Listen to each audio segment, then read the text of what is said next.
বিশ্বজুড়ে একটি প্রবাদ বেশ প্রচলিত।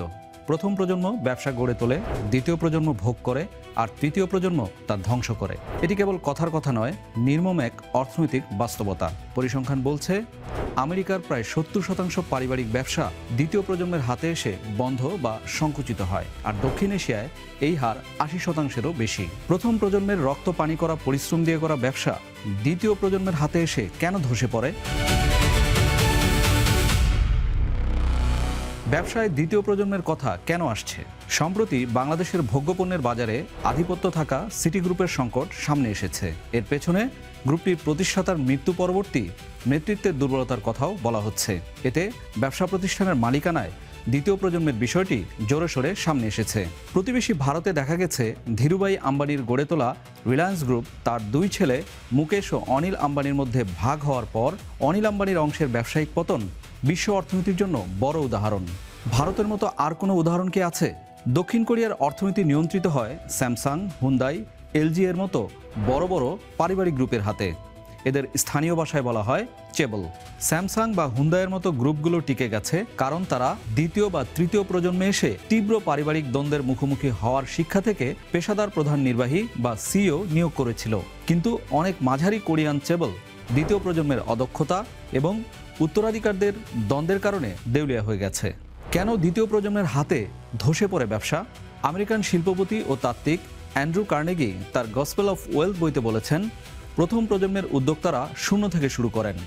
অভাব কিংবা প্রতিষ্ঠার তীব্র আকাঙ্ক্ষা তাদের তাড়িয়ে বেড়ায়। তারা ভুল করে শেখেন, দ্বিতীয় প্রজন্ম সব কিছু তৈরি অবস্থায় পায়। একে বলা হয় সিলভার স্পুন সিনড্রোম। কষ্ট ছাড়া সব পাওয়ায় ব্যবসার কঠিন সময়ে চ্যালেঞ্জ মোকাবেলার মানসিক দৃঢ়তা দ্বিতীয় প্রজন্মের মধ্যে কম থাকে। শুম্পিটারের তত্ত্ব ও ঝুঁকি নেয়ার ভয় কি? বিখ্যাত অর্থনীতিবিদ জোসেফ শুম্পিটারের একটি তত্ত্ব হলো ক্রিয়েটিভ ডিস্ট্রাকশন বা সৃজনশীল ধ্বংস।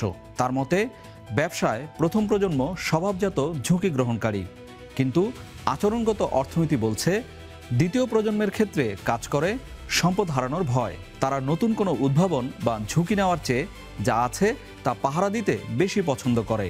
কিন্তু দ্রুত পরিবর্তনশীল প্রযুক্তির যুগে ঝুঁকি না নেওয়াটাই সবচেয়ে বড় ঝুঁকি। ফলে যুগের সঙ্গে তাল মেলাতে না পেরে ব্যবসাগুলো স্থবির হয়ে পড়ে। পারিবারিক কোন্দল কতটা ভূমিকা রাখে? পারিবারিক ব্যবসার আরেকটি বড় সংকট হলো স্বজনপ্রীতি। প্রথম প্রজন্মে সিদ্ধান্ত নেওয়ার ব্যক্তি একজন, কিন্তু দ্বিতীয় প্রজন্মে এসে ভাই বোন বা অংশীদারদের সংখ্যা বাড়ে। শুরু হয় অভ্যন্তরীণ কোন্দল ও সম্পদ বিভাজন। অনেক সময় দেখা যায় যোগ্যতার চেয়ে রক্তের সম্পর্ককে প্রাধান্য দিয়ে অদক্ষ সন্তানদের শীর্ষ পদে বসানো হয়।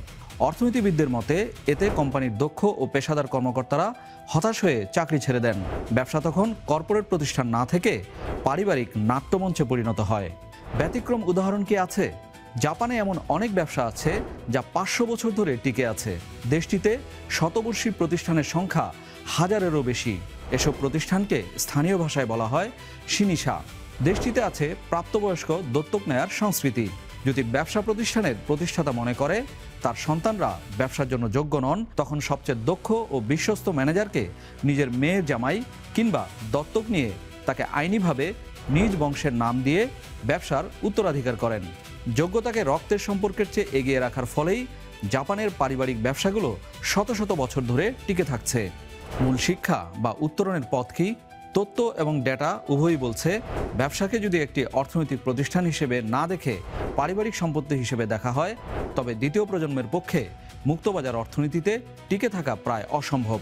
দক্ষ কর্মকর্তা নিয়োগের মাধ্যমে স্বাধীনভাবে পরিচালনার দায়িত্ব দিলে এই সমস্যা থেকে উত্তরণ সম্ভব।